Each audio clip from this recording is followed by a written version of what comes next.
What's up? Melissa Barrera is back in the horror comedy indie darling of the year. So is Your Monster a movie that should be a must-watch for all horror movie fans? Or should it be relegated back to oblivion? Yeah. No. Yes. Oh. Find out as BP, Coop and myself, Justin, review the highs and lows of this film. This is the Complete Guide to Horror podcast.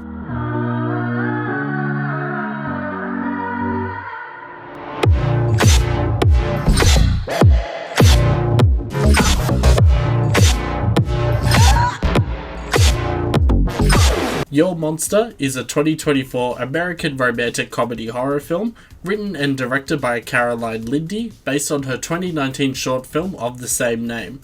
The film stars Melissa Barrera as Laura Franco, a young actress enduring a cancer diagnosis and upsetting relationship breakup when she discovers a terrifying yet weirdly charming monster living in her closet. The monster, of course, played by Tommy Dewey. I mean, I could eat him. It would literally take me like 2 seconds. Your Monster has already been released in the US via vertical releasing and will be released in select cinemas in Australia from Thursday the 28th of November through Rialto releasing. Are you asking me out on a date? No. Well, I'm not going to leave the house. Fine. Fine. Fine.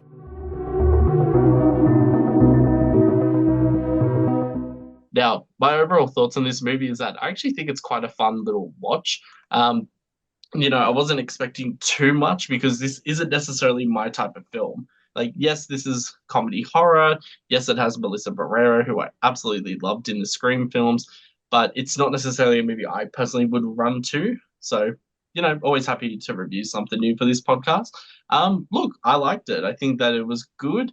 I do think it has that indie charm, that indie shine about it where it's not so overproduced as your standard Hollywood film, Blumhouse, or, it's not too complicated and over the top to follow. But I do think this could have been a little better. Who cares? I really liked it. I thought it was quite charming. And I actually thought Melissa Barrera did a really good job in this. I thought, portraying someone who's really going through it, but also in kind of like a comedic way as well. Like it was sort of low on sort of the horror themes. Like it was just horror was part of it in the monster aspect. I guess it was more of a comedy, more of sort of like a romance. That face of hers, it just makes my heart go. Hello, Wazowski. You get kind of drawn into feeling really bad for this character and what she's going through, but like also at the same time being like, girl, don't fucking, he ain't worth it, mate. He ain't worth it. Fucking come on, sis. But yeah, no, I thought it was quite a charming little movie. I was pleasantly surprised. Low on horror elements, but still a fun movie to watch. Well, yes. I felt like this is a movie that my early 20s self would have really appreciated and my teenage self would have fucking loved, but I'm just a bitter 30-year-old person now. So yeah, I look at some of these movies and I'm like, yeah, whatever. Period. Move on. You're lucky I'm entertaining any part of this dog. You both make good points. I mean, even just going off the poster, it's not something I would generally sway towards. It's not a romantic horror particularly. It's not really up my alley, but look, I had a good time with this. As Coop said, I think it's quite a cute movie, if you want to go there. Cute, like you said, charming. Do you get it? I thought, Melissa Barrera does a really good job in this, and I think she does a good enough job that it kind of adds to her resume of not just being a Scream girl at this point. I have trust issues. And I think that bit of drama and romantic sort of ism in this movie really highlights her acting skills. She actually is a really good actress. I'm actually really surprised. Surprise. Surprise, Cindy. Something different, something out of my element. And as Justin said, it definitely feels like I'm sort of a bit older than the age bracket for something like someone that be watching this. It's not really a category I would go towards, but look, it's still a pretty good movie for what it is.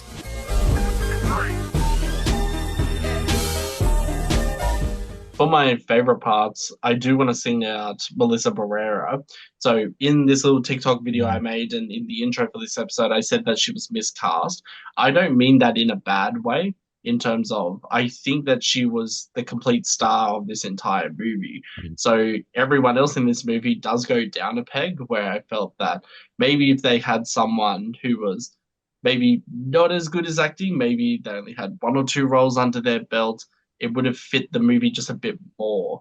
But as I've done, it's a bit of a double-edged sword because, without the star power of Melissa, maybe this movie wouldn't have been made. So it's tricky in that aspect. But yeah, really liked her acting. I mean, she gave such a great range throughout this. She also made it very believable, but not in a pity party or devastating manner. I always felt that it really kept the fine line between the comedy elements while still keeping you invested in her character emotionally. Also really liked the monster. I will say the design of the monster, not necessarily a fan. I felt that it was trying to pull too much from Beauty and the Beast and even some other TV shows, especially sci-fi ones like Merlin or can't actually think of another example at this point.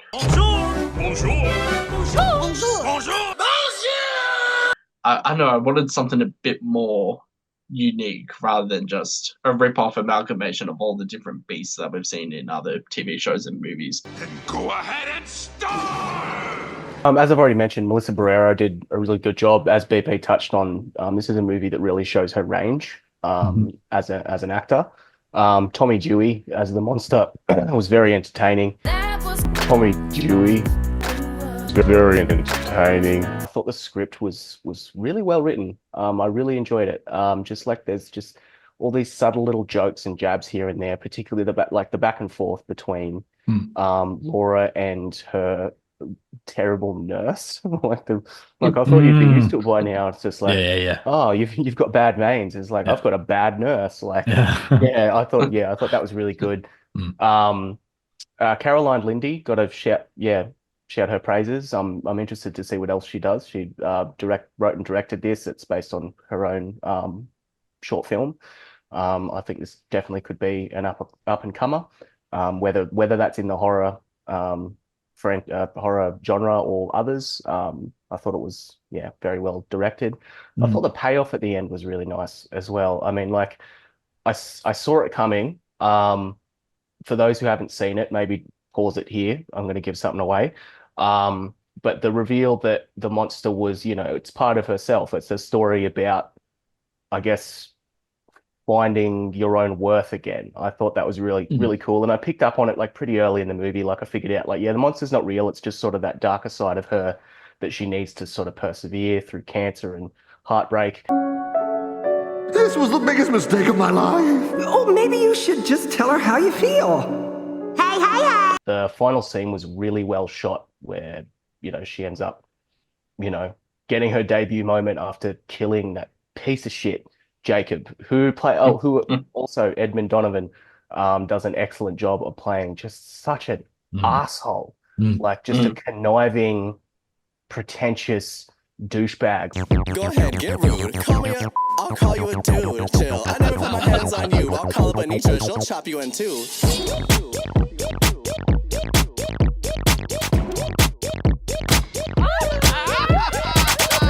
She's such a bitch. She's such a bitch. Yeah, Melissa Barrera is the star of the show. She's great. Can't wait to see her in more movies. Sucks to be the Scream franchise for firing her. Yeah, terrible mistake. Power to her. I had a good time, and I think there's a lot to love about this movie. Always gotta shoot him in the head. The Scream franchise has such missed opportunities now from firing Melissa and all over pro-Palestinian posts, which, I mean, come on. She wasn't condoning hatred or anything. We could spend another hour talking about the semantics of her post.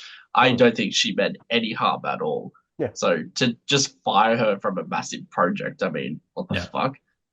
People go on about cancel culture, but cancel culture only affects women like Melissa Barrera. So, Anyway, that's my 2 cents. BP, what were your favorite parts of your monster? Coop does touch on some good points. I mean, the performance of Melissa Barrera is really good in this. And it's relatable because like we've all gone through dark times and, points in our life where, you've hit rock bottom and you're trying to find yourself. Like, we've all been between new jobs and, partners, that sort of stuff. So I think it is relatable in that way. That, you can kind of go like, yeah, I've felt like this at some point in my life. I really liked, the chemistry between like Melissa Barrera and Tommy Dewey. I thought was really good. There was one scene at the start, I think, when I've put in here, but I've because it's been a while, well, been a week or so since I've watched it, but it was like when they were screaming on the couch. I think they're just screaming on the couch at each other at the start, which I thought was hilarious. There was also like her outburst on stage near the end of the film. Like that was awesome. Yeah. She did such a good job of that. It wasn't forced, it wasn't put on, it was genuine. I really think just her acting in this film really, made this film so much better. And yeah, I think it's just a cute film. It's something different, as I said, for even like mainstream horror fans to enjoy. Yeah, I think it's sort of a cute wind up, at the end. But it's really her performance that's sort of, bringing this movie to stage. Yeah, I do want to point out as well. I wasn't necessarily the biggest fan of Melissa Barrera when Scream 5 came out, just because, and this could have been Radio Silence not directing her as well as they needed to be. But I felt that she was somewhat outshone in that movie. Whereas Scream 6 marked such a huge improvement that I remember watching Scream 6 and being like, holy shit, Melissa Barrera is now the best part of this movie. She's the best actress. And here I felt the same as well. Like she has gone through such a huge change. I'm not saying she was bad before in any way. It's just that, she was great. Now she's even better. Yeah. So I haven't seen Abigail or any of the other horror movies she's been in for the past couple of years, but it makes me want to watch those movies now. So yeah, very smart. I'm a mess. No, you're not. I'm a disaster. Oh.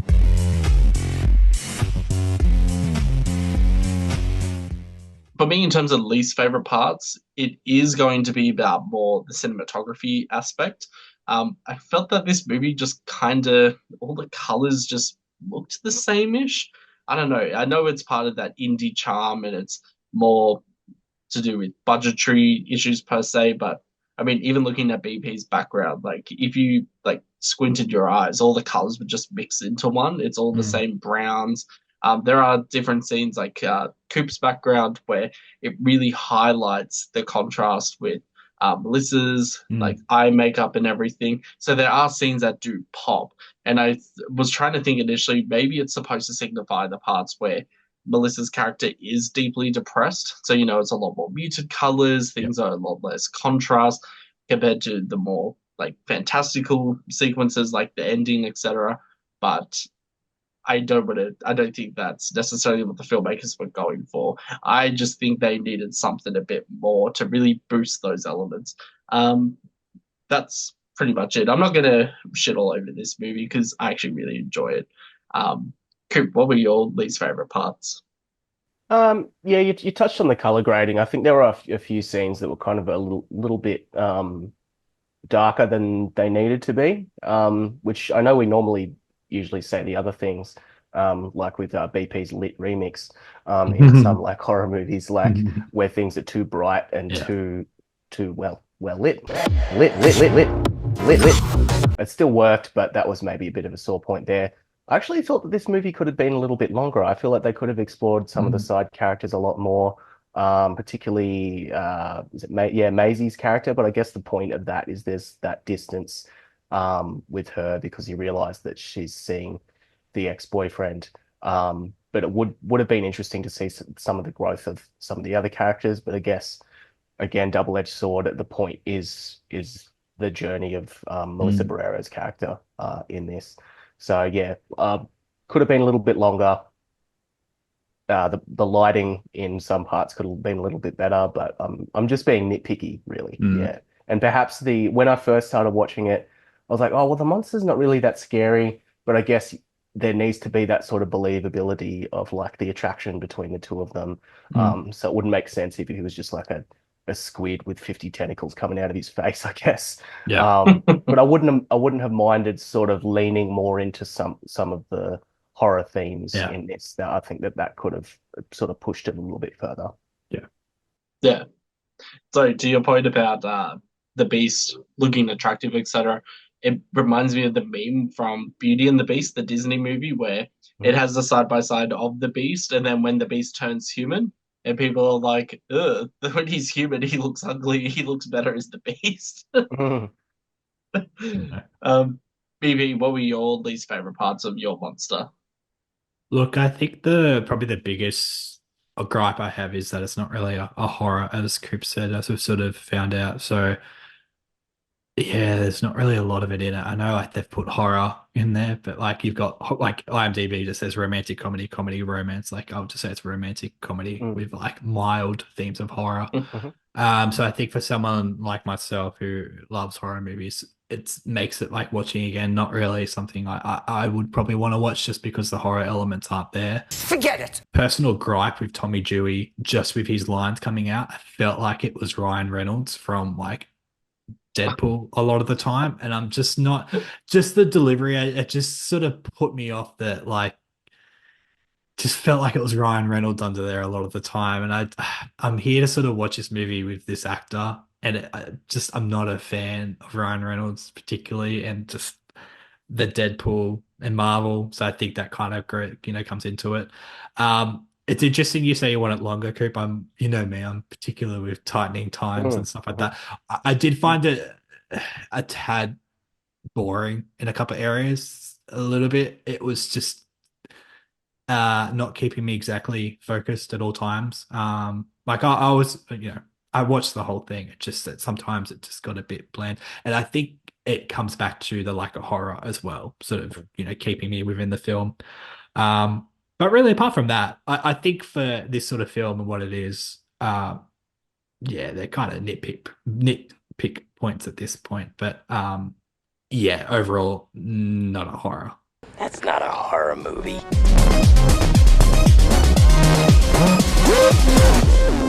In terms of ratings and final thoughts, so I'm going to give this 7 out of 10. I probably will watch this movie again, maybe down the track a couple of years from now, especially when like my younger sister maybe wants to see this, because I would recommend this to her. But yeah, I think you got to apply different filters to this movie because it is an indie production. It tries something new. And Melissa just completely blows everyone else out of the water. So yeah, really enjoyed this movie. I'm going to rate it 7.5 dead ex-boyfriends out of 10. It loses a couple of points, like we mentioned. The color grading sort of leaves a little bit to be desired. I wish they would have explored some of the characters a little bit more, but otherwise, like I said, I think it's quite a charming movie. I thought it was a really well-written script, and despite not really having those horror elements, it is still an entertaining and like fun time. So 7.5. That's nice. And BB, last but not least, what score do you give your monster? I think 6.5 is what I give it. The good thing is it doesn't take itself too seriously, so it's just I think it's a nice film that you can watch with friends or a partner, and it highlights like a lot of issues in real life, which I think is really good. Yes, it doesn't have a lot of horror. That sort of knocks it down a couple of pegs with the points. But I thought, the acting was more than convincing from Melissa Barrera, and it's a cute story in the end. So something different. If you sort of just want an alternative horror than sort of a mainstream one. So 6.5. Yeah, that's fair. I mean, our average score for this is 7 out of 10. I think this could also be like a gateway entry into the horror genre, especially for people who aren't like the biggest fans of horror, like our number one super fan, Sabrina. So, she might like this. Yeah, I mean, you make a good point because this could sort of cater for a Disney fanatic that wants that Beauty and the Beast kind of esque relevance, and it gets people in slowly. I mean, you say horror to a lot of people and they get turned off, but this is technically a horror. But I mean, it's anyone could really watch this, to be honest. Coop and BP, thank you very much for joining me today to discuss Your Monster. Thank you. Thanks for having us. It sounds like a lot of innuendo when I said that, actually. But anyway. Thank you. I was just thinking that then. I'm like, hold on. Listeners, make sure you check out Your Monster. If you're in America, it's already out in cinemas, probably also already out on video on demand by that time. For Australians, it is coming out at the end of November, so make sure you check Event Cinemas, Hoyts, wherever you are, Birch Carroll Coil, if that's still around, probably not. Oh, come on! Like, comment, share, subscribe, all that jazz. And if you hated this episode...